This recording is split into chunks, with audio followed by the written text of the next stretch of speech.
Okay, so this was a little unexpected.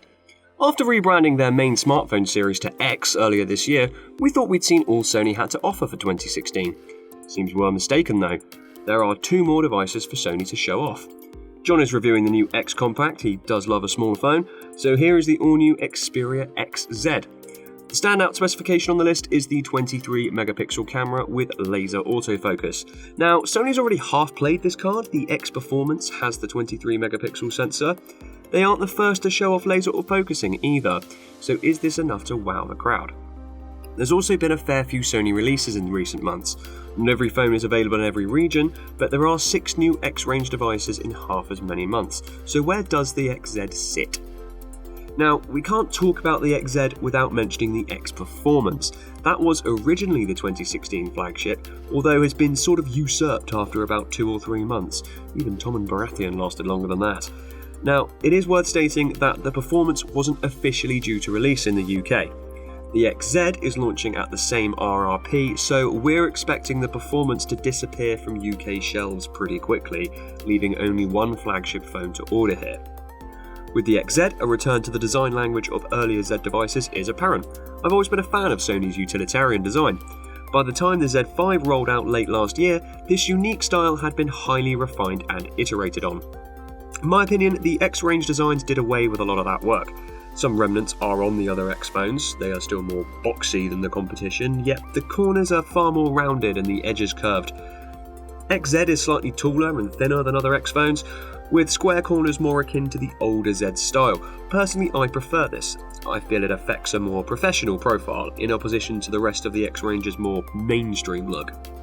Also, despite being a shade larger, it's also noticeably lighter in the hand than the Performance. Officially, the difference is only 3 grams, so the weight must be more evenly spread. The front glass on the XZ is ever so slightly recessed into the frame. Other X phones protrude slightly with a 2.5D edge to mimic a curved display. Again, I prefer the XZ look, and this has a chance of better surviving drops and knocks too. There's a sense of symmetry as well, with the back panels edging mirroring the glass on the front. I'm sure someone at Sony can explain why the volume keys are on the bottom half of the phone. It's been this way for a few generations now, and it still doesn't quite make sense to me. The only thing I can think of is that they are closer to the always excellent dedicated camera key for zooming. With this many lines and edges, you still don't get the seamless feel of an iPhone or a Galaxy, but like all top-end Sony devices, the XZ still feels solid and well manufactured. As an aside, I also think Sony's side-mounted position of the fingerprint sensor is the perfect placement. Now, if you put this phone next to the X Performance, then you haven't gone mad. The internal spec is almost identical. Some differences include a slightly bigger screen and the new laser autofocus system. Sony tell me this improves on the hybrid autofocus seen on the older phone. Type-C USB is slowly coming to all the major brands as well, so it's no surprise Sony have squeezed it into a late release here. Those aren't major differences though, and trying to explain this to someone isn't that easy. As always, Sony crammed top-of-the-range hardware into their phones. This is the upgraded version of the Snapdragon 820, so heating issues have been addressed. The Sony camera, lens and sensor combination has also been very impressive in recent years, and we'll take a closer look at that later.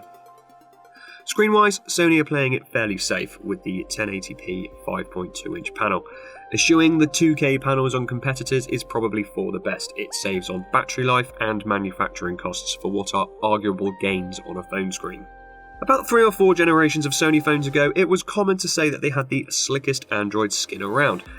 That's no longer the selling point it once was. Samsung have improved the performance of TouchWiz considerably, for instance.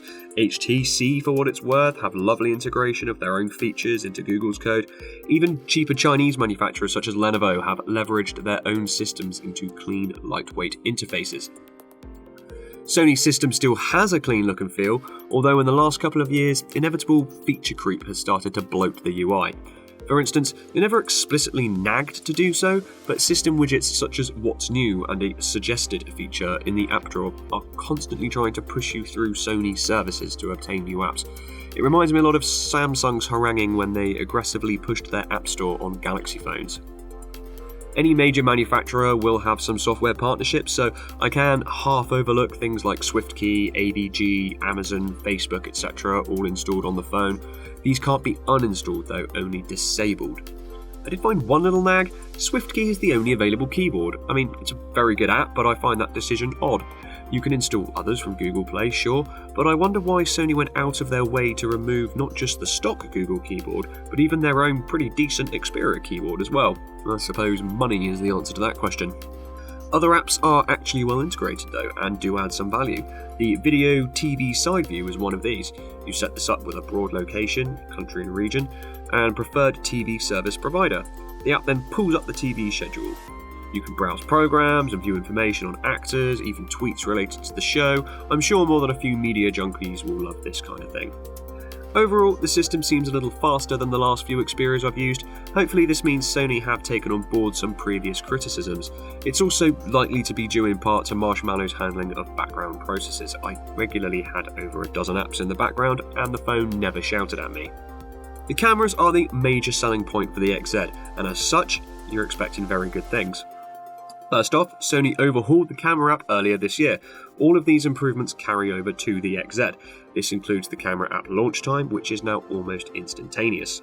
Also, some features, such as 4K recording and other special modes, have been turned into separate apps, which launch from inside the camera app.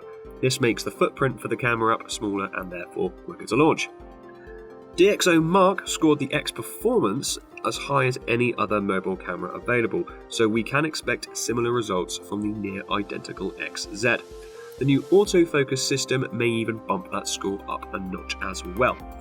Key things to look out for on this camera include that very laser autofocus system and the wide-angle G lens, which is better suited to outdoor landscapes and group shots.